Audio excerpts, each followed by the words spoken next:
Husk. I would like to tell you when it started. But I can't. Whatever it is that's happening to me doesn't leave me with much sense of time. The days are like a flurry of snow, mixed up with themselves. A part of me I cannot see is opening. Like a flower. Like an aperture. Like a pit. And something is preparing to crawl out, but I don't know what. I have nothing to go on, I'm scrambling in darkness. All I have are sensations, in the hollows and margins of my mind. It's a whoosh of wind at the base of my spine. The shudder when I walk, the quickening steps of my shadow.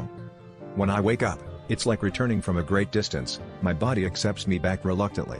My spirit sinks into my flesh as though through a boggy mire, with great resistance. And there's not quite enough room for me anymore, as though another is taking up space. The first thing I do is go to the mirror, a compulsion akin to tonguing a wound. The stranger flickers there for half a second before my mind reflexes and shows me what I expect to see, my own pale face. Immediately, the memory of whatever I saw is expunged, leaving only the question of whether or not I saw anything at all.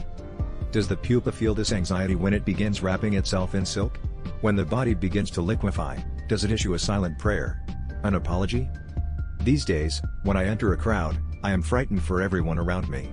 I hurry to be away from them as quickly as possible because whatever this thing is, ready to be born, it's not under my control. I'm barely under my control.